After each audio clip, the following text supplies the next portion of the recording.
Hey guys, welcome to this digital exclusive to my story this month. I have with me Ann Morse. She's a PhD candidate in sociology and demography at Penn State. Did I say that right? Demography, Ann? Yes, you did.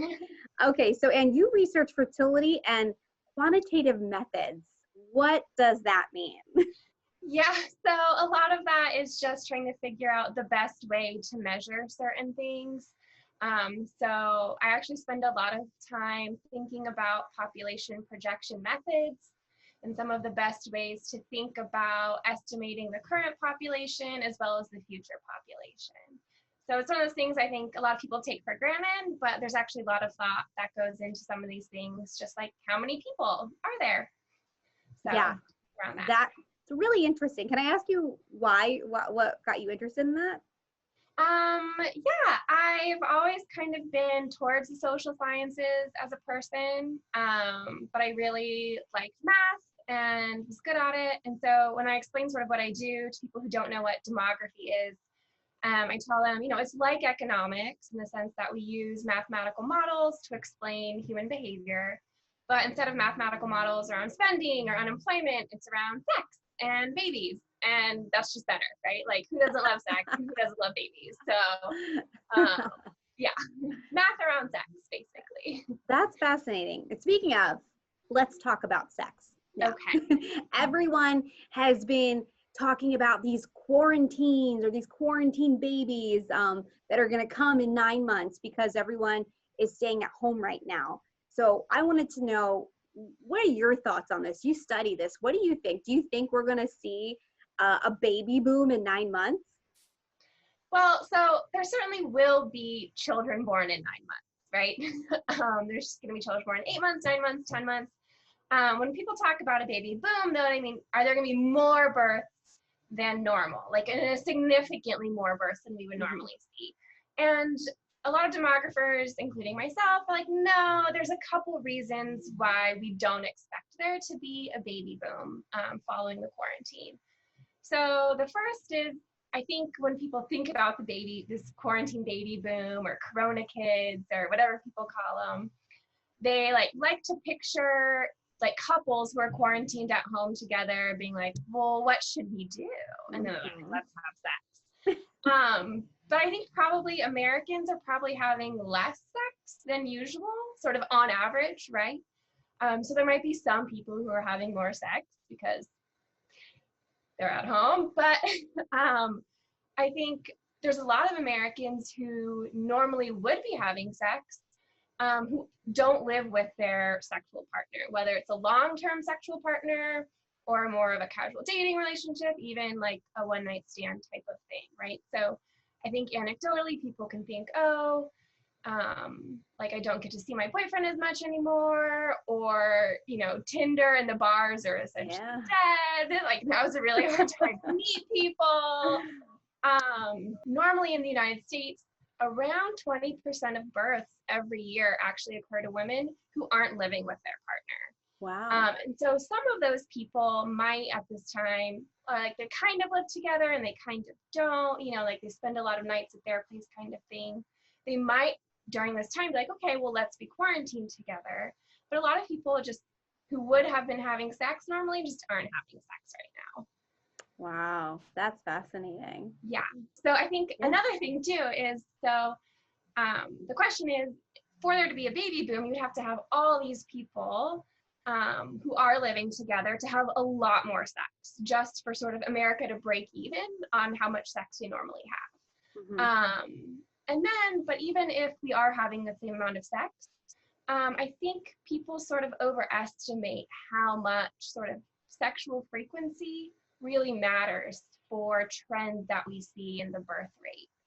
So obviously, like, sex matters for making babies, but particularly in highly contraceptive societies, the variation in how much sex we have month to month doesn't shift birth rates sort of as much as I think people sort of might intuitively think it does.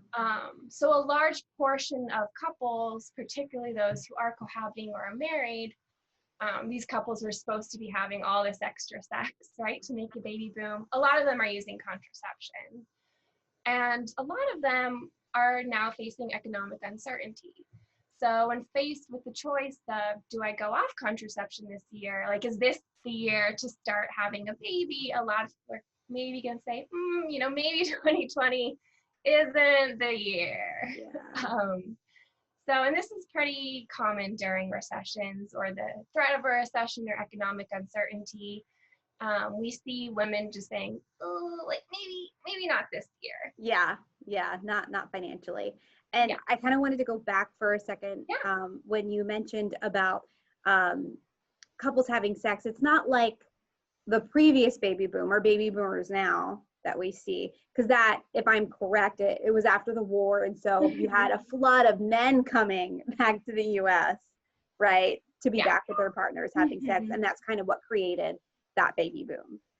Yeah, and the economy was really good at the end of the World War. So it was really easy for just sort of the average high school graduate male to have a secure job, have job security, and with that, earn enough and a secure enough income to comfortably raise a family. So it was a really good time economically, and so people felt very confident, like, this is a great time to have kids. I can have another kid. And so people got married younger just because they could. Whereas right now, I think we're sort of probably going to be facing the opposite. People are looking at unemployment. They don't already have reduced hours. They're looking at the prospect of it, right? So it just feels kind of uncertain right now. And that makes a lot of people go, So during recessions, when we see this dip in birth, it's people essentially just postponing, right? So you'll see people, it happens among young women who say, not this year. And then they catch up essentially a couple years later. So people still have the children. It's just not now. Maybe not now. And what about when it comes to fertility? I'm sure that causes a lot of a stress in this type of situation. So I'm assuming that has to have some kind of impact on fertility, right? Yeah, so there is sort of like physiological response to stress. It's a little unclear exactly how much this level of stress will affect like physical fertility, but it definitely won't help, essentially. So there's no scenario in which stress helps people have babies. Are there any other reasons why you think we overall won't see a baby boom? I think less sex and economic uncertainty will do it. Yeah, wow. So, who knows, maybe we will see one. To touch a little bit on another sort of cornerstone of demography, but maybe a little bit more controversial. So immigration has changed, right? As people are not moving around as much, which is sort of by definition migration. And so it'll be interesting to see sort of what migrants that would have returned stay here and who doesn't come, and if their fertility differs from sort of the national average in any way, that could affect trends as well. If particularly high fertility immigrants don't come, or low fertility immigrants stay here. Because immigration has the potential to impact sort of national fertility trends a little bit. So. Well, it's fascinating. Well, I know you'll be looking at it in 9 months. I know you'll be studying it. Yeah, there's a lot of things I think to look at. It's horrible in some way, but sometimes I'm like, it's in some ways a great scientific experiment. And you're just like, I wonder what'll happen. Yeah, it's really interesting. Yeah, I'm interested to see if there's any increases in women who would have returned to work and are now staying at home, if any of their breastfeeding practices are different. There's lots of things to think about. So wow. All the fertility nerds, as well, of course, as the, mortality nerds will be all over it, I'm sure, once we have all the good data.